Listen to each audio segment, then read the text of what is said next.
I am joined this morning by Isabel. Welcome. Thank you, Emma. It's great to be here. Great to have you with me. Let's go back to the beginning when you were kind of starting to think about what you might want to do with your career. Perhaps there's that time in school where they're asking you what you think might come next. What did you think might come next? Take me back. What were your thoughts at that time? Oh my goodness, so many things. I've always been someone that just kind of wants to do a little bit of everything. So always had a lot of drive, but wasn't very clear exactly which path I was going to take. But there were a few things I definitely knew I wanted. I wanted to travel and I wanted to get paid to be able to do that. And I wanted to live It's a good somewhere goal. else. Oh, absolutely. I mean, yeah, it always I sounds a little more concur. glamorous, a little more glamorous than it actually is in theory. But yeah, it is sometimes a nice perk.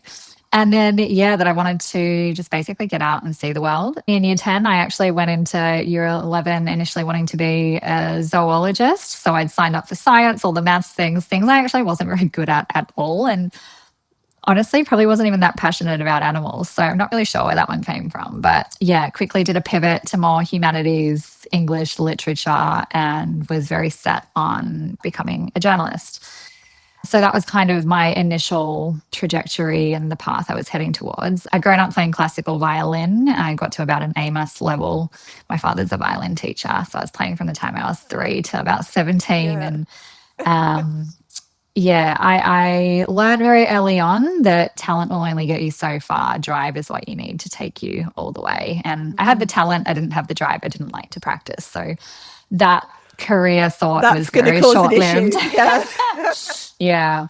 But yeah, essentially, so I finished high school when I was 17 and took a year off, traveled on my own for about 6 months, and then came back and started a journalism degree. I got about 6 months in and realized I hated writing hard news. I had no interest in being on television or radio. And that was kind of what the next few years was looking like. I just wanted to feature write.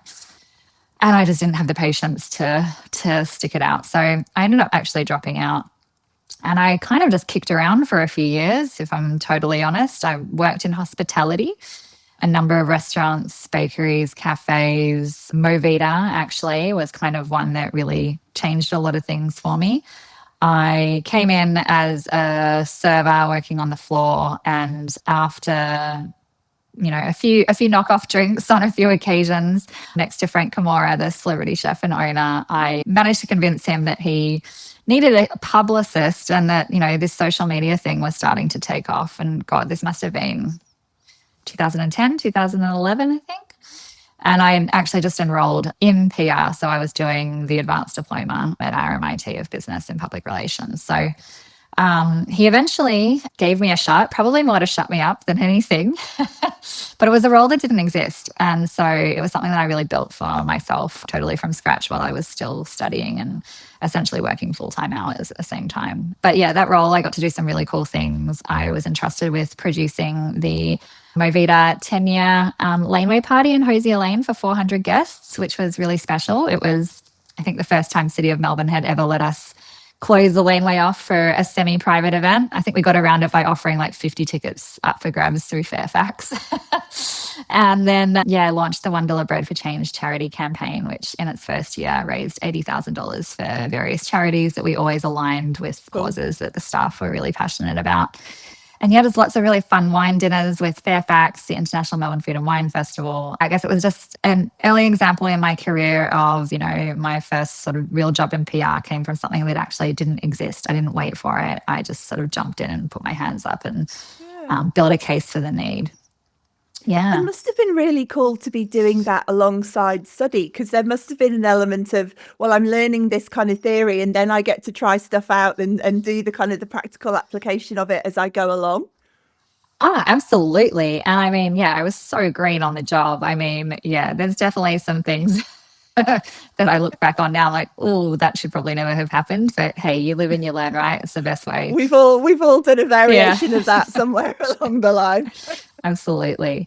But yeah, and then as soon as I finished studying, I had my sights very much set on New York. I had a boyfriend when I was 21.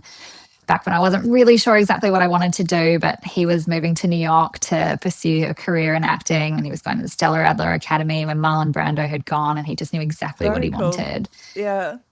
Yeah, and I think that sort of direction really rubbed off on me. I sort of turned around, realized, I need to work out what I want to do. And that's at that point when I enrolled in PR. But went over for 3 months, that relationship fell apart, but I fell in love with the city. And so I knew I would be back as soon as I could, but doing it on my own terms, and that I wanted to live and work there.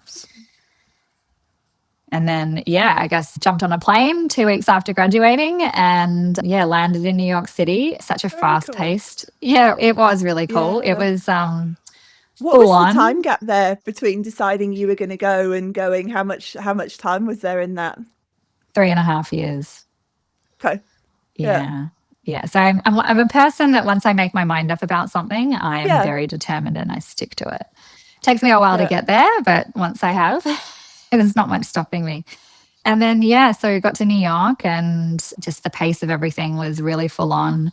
I landed an internship with a lifestyle tech agency at the same time. That was 5 days a week. And then I worked in a restaurant 5 nights a week.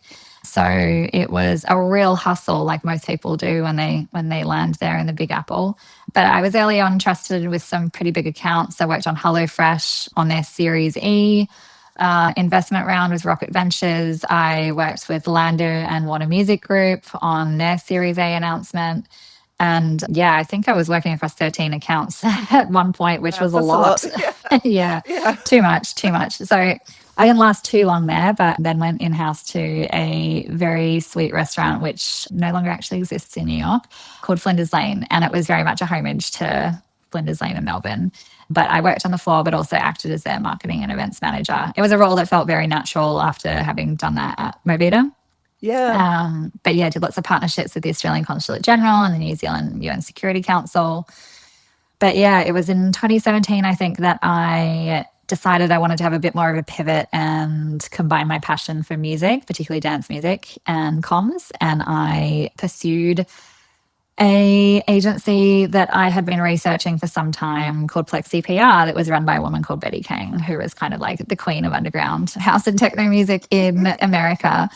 And she didn't have a job for me, but I was very persistent and I just offered to work for her for free for 2 days a week for 3 months. And then she could see how she felt and maybe hire me after that. So did that, was hired, got promoted after 6 months. I had an amazing time. It was such a fun job to have in my 20s. We looked after destination music festivals such as Secret Solstice in Iceland, which is held over the summer solstice, so the sun just doesn't set for the whole weekend. I worked Oasis Festival in Morocco a few years. We did the BPM Festival in Mexico, Portugal, and Costa Rica. That was quite a journey, particularly the Mexico edition in 2017. But it was logistical challenges, maybe. Trying to put on a festival. Yes, it was tough that year, and it's no longer in Mexico after that one. And then looking after some musical artists like Nicole Madabo, Octave One, doing some other bits and pieces with other underground European talent when they would tour the States, and got some quite good press coverage up my sleeve during that time, a few front pages, and collaborating with Time magazine on Secret Solstice, which was very cool. But it was kind of, I don't know, I think I was about 3 years into that. And I remember just looking around backstage, maybe like 3 o'clock in the morning, and I saw people that were about 15, 20 years older than me running around doing what I was doing. And I thought, oh, do I really want to be doing this like 15, 20 years from now? And no. Just all consuming. Yeah. Takes over your whole life, I'd imagine. Yeah. Absolutely. And, it was one of those jobs that paid in thrills, not bills. And so, a perfectly appropriate job to have in your 20s. And no shade to anyone still. I love it. But I felt like I needed to broaden my horizons a bit more. And it's at that point I started looking around for another job and came across Manifest. And I never heard of the agency, but I just loved the work that they did, the creativity, and probably most importantly, I felt like the values of the business really spoke to me on a deeply personal level. They felt very aligned with how I try to live my life and show up. And so I think I applied on the Sunday, got an email back on the Monday, invited in for coffee, had coffee with two of them on the Tuesday, had a second coffee on the Thursday, and I think I was hired by Friday. It was the fastest hiring that A I've ever experienced whirlwind. in my life. Yeah. And so I joined them as an junior account manager. And then I was promoted to account manager after 3 months and helped run a number of their accounts, helped launch production for them in the US, did a number of shoots in Vancouver and Toronto and LA. And was absolutely loving it. But it was early 2020 when I was going home for a friend's wedding for 2 weeks and my then husband. I know what's coming next. Yeah. Stayed behind as he was I was working at popping Ogilvy. home for a wedding. Yeah. Oh yeah, that's making jokes about toilet paper on the plane. Oh my God. And then a lot changed in that second week. I think I landed in Melbourne on March 7th and I think we were in lockdown by like the 14th or the 15th or maybe a few days later. Wow. And I sort of ummed and ahed and I bought a plane ticket and I cancelled my plane ticket. And then, just had a very frank conversation with my family that I was potentially one less person they would have to get out of America because no one really knew. As I said, my ex-husband was over there, then husband, and my brother had just moved over. And so, it was a big decision, I guess, to make very quickly, but ultimately the right one because, my ex-partner and I had always talked about moving to Australia. It would be easier to live here versus there and visit. And so we just kind of fast-tracked our plans and I handed in my notice at Manifest and enrolled in an MBA thinking I was going to be unemployed and just thought, well, I may as well do something and, grow my knowledge and study because I'm, a bit of a student of life like that. And then the CEO and founder, Alex, called me from London and asked me to run Australia. And I guess the gift of naivety, I was like, yeah, sure, why not? Sure. Yeah. It's the classic Richard Branson thing of you say yes and then you work out how to do it afterwards. Oh, that was completely what I did. And 6 years later, here I am, co-founder and managing director at Manifest. And it's been quite a journey, but There's so many things that stand out, but the one that probably stands out more than anything is the creating opportunities for yourself. Certainly with the Movida of, the job didn't exist and you're basically pitching yourself into this job and he agrees. And even though in the other examples, the job kind of existed, but even just finding, I forget the lady's name that you mentioned, like knowing that, well, I love dance music, finding that the agency that's a super niche thing in the kind of the broad scheme of things, but going, that's where I want to be and I'm going to make that thing happen for myself. It's that kind of pattern of making it happen for yourself quite a few times. And it's one of those things, something I talk about a lot on the show. And, you say, oh, make it happen for yourself. And you're like, yeah, I'll do that. And then you kind of think, well, what does that actually mean? Like, what does that look like? How do you even do that? What's the first message? How do you reach out to that person? Can you kind of put some color around what that actually looked like for you and the realities of what you have to do to create something for yourself in that way? Yeah, I mean, I guess I never really thought about it in that way before, but I do really firmly believe that if you don't ask, you don't get. And so, what's the worst that's going to happen? Someone's going to say no, or they're just going to ignore you, which often happens, and then you just keep knocking. I'm also just a very, as I said before, a very determined person. Once I make my mind up about something, I'm going to do what I can to make it happen. And I've never been afraid of working hard and, burning the candle at both ends, definitely. But sometimes that's what you need to do to get where you want to be. I'm not saying that I'm advocating for burnout by any means, but you don't get things that you really want by taking it easy, usually. Yeah. I think there's a time and a place for it, isn't there? Like, certainly I think in different kind of points in your career, and you kind of look and think, I don't know, you're in your mid 20s, late 20s, living in New York. You're like, well, if you're going to burn the candle at both ends, like that's probably the time to do it. Yes, the time and the place. That seems like the appropriate time. Yeah. And as you say, like, particularly if you've put yourself in a scenario where you've said, I'll work for free for 2 days a week to prove myself. Yes, you've done something pretty awesome to get yourself in that position to be given that opportunity. But that's only the first step. Then you've got to earn the opportunity by showing and proving that you can actually do it. It's not just, oh, and then they offered me a job as if by magic. It's like, no, I'm sure worked incredibly hard for those, what probably turned out to not be 2 days a week, and presumably you're working somewhere else to support the work that you're doing for free, and kind of having to figure it out as you go along. And I think that's the bit that sometimes gets missed. People take the, oh, it's amazing. You just asked the question and then it all fell into your lap, as if that's how the world works. Well, yes, you have to ask the question. As you say, don't ask, don't get. I'm a huge believer in that as well. But that's only the first bit. Then you've got to prove that you're good enough for them to give you the role. Completely. I think just showing up and being the best that you possibly can be and, knowing that you've really given it your all, that's being really true to yourself. Yeah. Yeah, absolutely. And I think I'm a big believer as well in, like, the things that you regret in life and not the things that you did. They're the things that you didn't do.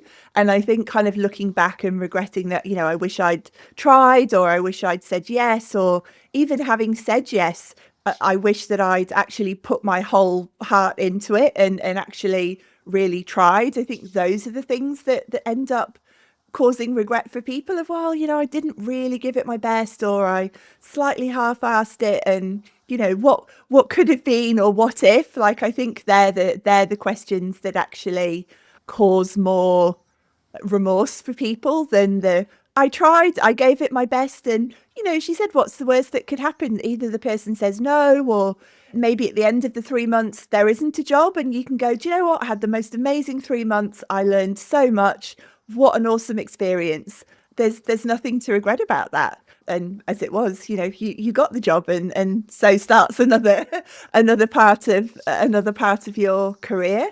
But I think it's easy to kind of gloss over that sometimes, and to just assume that that first yes is the end of the road. Well, it's actually just the beginning, and all the hard work kind of comes after that. Yeah, and there's a lot of no's that often happen before Yeah, that. So you just have to remember, yeah. you just got to pick yourself back up again and try again. And there's been times where I've been knocked down where I've really not wanted to do that, but I've just kind of pushed through. And eventually, it usually ends up going the way you want it to go. How was New York? Tell me about your time in New York in terms of the city itself, and kind of, I guess, moving away and living there. How did you find it? I mean, New York is just, it's like living at the center of the world. That's how it felt to me. It's where Yeah, everything happens, like all the movies are shot. It's got this weird sense of familiarity when you're walking down the it streets, even when you've does, never been there doesn't it? before, because Yeah, every second film everything you've looks ever familiar. watched. And so, yeah, I kind of feel like you step into New York and off that plane feeling like you already have this quite intimate relationship with the city. And, Sex and the City is a big part of that. Yeah, Friends, I was going there's to say, definitely a link anyone with the that watched PR Sex bit. and yeah, anyone that watched Sex and the City, certainly the first one, perhaps less so the reboot, but and didn't want to go and live in New York. I don't know how you could watch that show and not want to go and live in New York. Absolutely. Yeah, Samantha Jones definitely had an influence on my Yeah, my PR career for sure. But also I think it's just the ambition and the drive that's part of that city. yeah, Everyone that's there is there to pursue their dreams and yeah, really try to be the best in that particular field. Ordinary just doesn't cut it. You just don't last. And so mm, it was so refreshing and inspiring for me to be around so many talented, driven people. Everyone I knew was doing something amazing and awesome. yeah, And everyone's a slash because, yeah, you're an yeah, actor slash waiter, you're a yeah, publicist slash journalist, which I was also moonlighting as for Nine for several years while I was there. yeah, Because you do just have to hustle, particularly early on, because, the pay is not great to start with. Mind you, in the States, you can make a lot more money than you can in Australia yeah, once you get to yeah, the top. But Yeah, it's a real hustle culture, which I love. But I think by the end of the 6 years, I was a little bit over it, and Mm, I was feeling a bit burned out by that point, and I was kind of ready yeah, for a slower pace in yeah, Australia. But then I do find yeah. myself in moments frustrated in Australia where I think, oh my God, can everyone just move a little bit quicker, please? Yeah, yeah. But It's yeah. funny. I feel that way too about London. I'm English, but I'm not from London as such. I moved there in my what was I? It's probably 27, 28, something like that, late 20s, and I feel exactly the same way about London. And it's probably not quite as extreme as New York, but I think it's that very similar point of a lot of the people that you come across in London specifically move to London to pursue a dream, to, try and do something different with their lives. And it does kind of give that sort of energy and that kind of vibe. And as you were saying that about New York, I was thinking it's kind of about finding your people in that sense, like finding the people that share the same kind of drive and passion and kind of will to succeed that you do. And that in itself is a very special thing, I think, because then on the days when you're, I don't know, perhaps struggling for a bit of motivation, or as you said, you've perhaps had a couple too many no's and you're kind of struggling a bit, you've got that vibe and that energy to kind of pick you back up. And I think certainly New York and London to a certain extent, although I'm not sure so much anymore, but you can actually feel that energy. Like you can actually feel it walking down the street. And I think that's quite an incredible thing. And actually as well, like quite a brave thing to kind of put yourself in that position and just go, do you know what? I'm going to figure it out. Yeah, I mean, again, what's the worst that can happen? That everything failed and I'd have to jump on a plane Yeah, you with get my on the tail plane and between you my come legs back. and Yeah. go home. And I did watch people do that as well. Like, not Yeah. everyone was able to stay because you got to crack the visa thing and sponsorship and all those bits and Yeah. pieces too. It's hard. It's a hard city, but Yeah. it's also teaches you a lot of grit, I think, and that's something Mm. that has really stuck with me since my time there. Yeah, absolutely. Was the visa thing challenging? Was that quite difficult to figure out?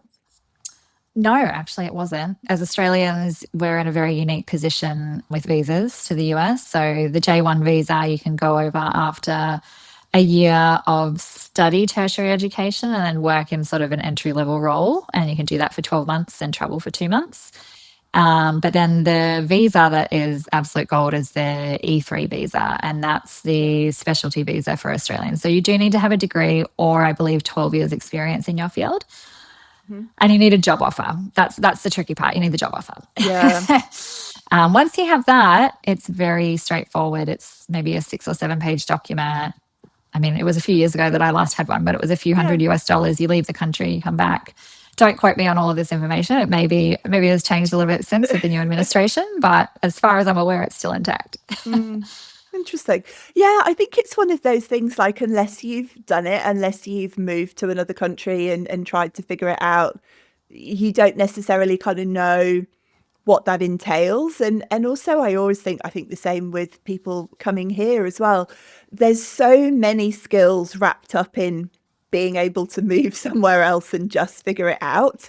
And I think sometimes that can get a bit lost in translation. And, one of my absolute pet peeves from my recruitment days was the whole local experience thing, just because I think you're just missing such a huge chunk of what that person's actually been able to accomplish and do and talk about, problem solving and figuring it out and kind of a, go get them kind of attitude.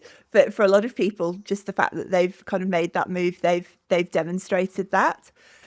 The other thing that I thought listening to your story there was again something else that I think unless you've lived abroad that you don't necessarily appreciate was the whole when you came for the wedding and then basically got stuck here and your brother's somewhere else and your husband at the time was back there and you're just trying to like figure out the logistics of life and people in different countries. And again, even just that, like I think kind of teaches you something about yourself and again, life and kind of just figuring it out. Yeah, I mean, it was a crazy time for many of Yeah, us, I think, especially in Melbourne through all of the lockdowns. yeah, And yeah. yeah, just early days, no one really knew what was going on or how serious it Mm. was going to become. And yeah, there was a lot to navigate. And I've actually been working for Manifest New York on New York hours for about 20 hours a week. That's And tough. oh, it was so much Yeah, harder than I ever thought it would be. So much yeah. harder. And that was at the point where I was like, I'm not going back. I think I need to hand in my Mm. notice as much as I love this company. Yeah.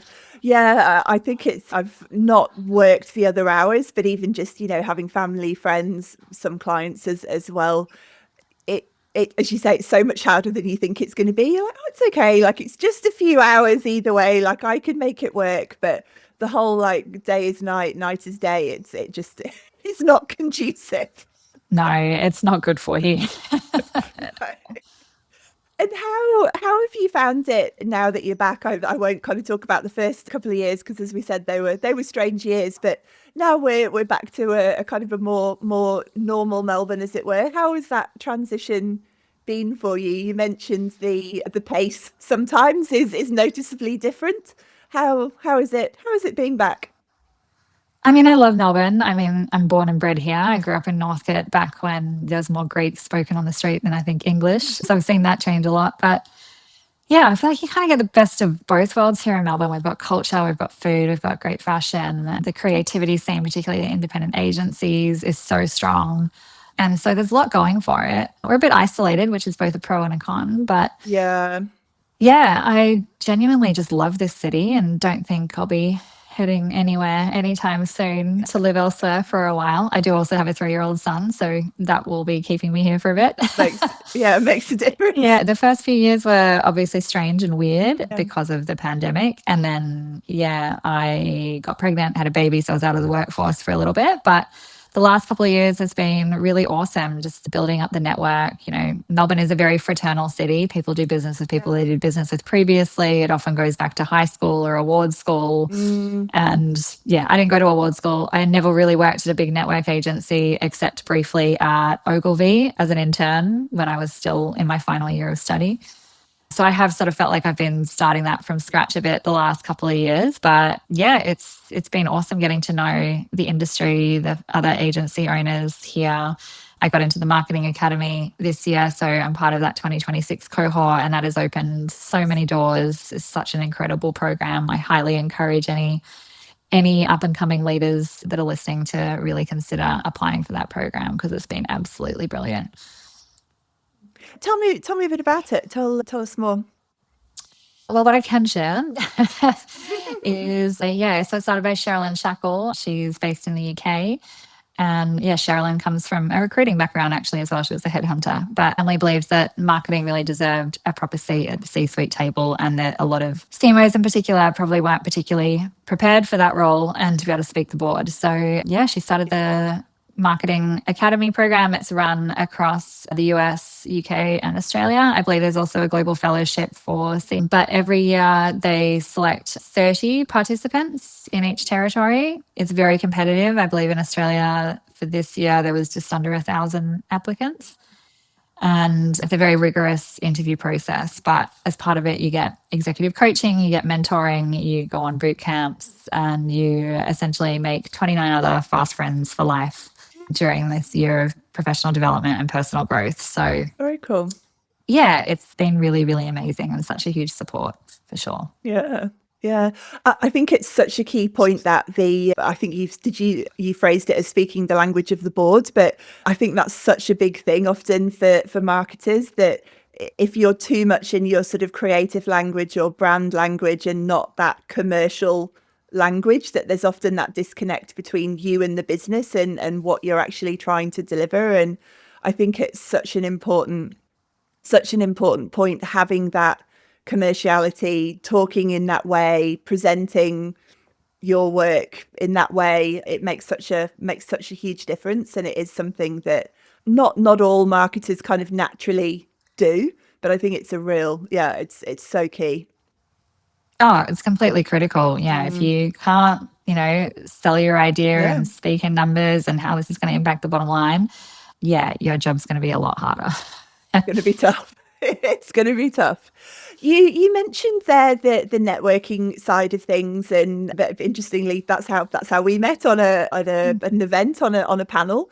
And I totally agree with you. It's such an important part of how Melbourne business works. Like it's getting out there and talking to people and having conversations and being known and knowing and knowing others. And it's obviously something that you were very mindful of and were quite proactive in doing, having been away for quite a few years. How, again, like, how do you, because again, it's one of those things that I say all the time, either on the podcast or LinkedIn or at events to clients of, you've got to network, you've got to network, you've got to build relationships. And again, it's easy to say, but what does that actually look like? Like, how much time do you invest in that? Like, what sort of things do you do? How does it look for you? Well, it's a lot of trial and error, if I'm being completely honest. Yeah, Particularly yeah. when you're going to something new, you just never know Mm, whether it's going to be the kinds of people in the room that you want to meet or not. And so, yeah, like not everything I've been to has been great, but I've definitely yeah. been to some pretty awesome ones. And I am a single parent to a very small toddler, so I am a little limited by my time in the evenings, but Yeah, thankfully I sure. have great grandparents that help, so I can get out a bit. And I just going to industry events. I find the marketing club run by Chanel is really brilliant. They do, the panel that we met on, Yeah. and they also have monthly social networks and dinners. Anything that the ad council puts on, particularly if it's around these, you tend to get more senior people in the room of those. The young bloods, the aunties program, I'm not sure if it's still running, but I know that touring one. for young creative women coming up in the industry. And then when B&T put things on, Umbrella, Tellem often do, panels as journalists and things like that. And so Ryan at Creative Natives does a really great job of building community and hosting Yeah, he in-person does. events 4 to 6 times a year, I think. So I've met some really great people at those that have, been really fantastic professional connections, but have then also kind of become personal friends as well. So yeah, I think it's just being open to invites. You just never know who you're going to meet, honestly. Yeah, And don't be afraid to reach out to someone on LinkedIn, ask them for a coffee, pick their brains. Again, yeah, what's the worst they're going to say is no or yeah. ignore you. And then one thing I started doing on Fridays now, I open up my calendar for an hour for mentoring where anyone can book 25 minutes with me and have a chat about basically whatever they want. I've kind of put it out to the world, a few things I know a little bit about Yeah, that I might be of some assistance with. And if not, I can try and point you in the right direction of someone who can. And that's very that's cool. been awesome to meet, up and coming students, other Yeah, agency owners, strategists. Yeah, it's just been really that's cool. really And cool. you never know where it's going to lead. Like I'm not doing it to try and get No. anything back from it, but Hmm. who knows? Things sort of what goes around comes around, right? So, Yeah. if you want to take, you've got to give too. Yeah, and I think a couple of things that really stand out there, the just being open because you don't know, and I think it's very easy to, look at a particular event or read something into a message and kind of assume that you think you know it how it's going to be, and you don't. You don't know what that connection is going to be, and to your point on trial and error, I think what I see quite often is, as you said, like not everything's going to be gold. Like sometimes you're going to turn up and it's just not going to be, the vibe's going to be off, or it's just not the right event or whatever. But I think often people do that and then they stop because then they go, oh, that's networking. Like that's how it's meant to be. And it's not. You just unfortunately didn't get the right event. But you've got to kind of keep going, and as you say, you find those things that are like-minded people who are, approaching it in a similar way, who are open, who want to chat. And it's that, I guess, quite scary thing of just putting yourself out there. But you've kind of got to. Certainly in this day and age, I think, and I think it's only becoming more important rather than less. Oh, yeah, we're all craving human connection, whether that's Absolutely. professionally or personally, because we've all just isolated ourselves so much from working Yeah, from home, not going out on Saturday I nights. know. Oh, there's a whole list of Yeah, things, but yeah, yeah, in person, it's just so impactful, makes such a yeah. difference. It's a difference It, between someone opening your email and like completely ignoring it and pressing delete. yeah, yeah.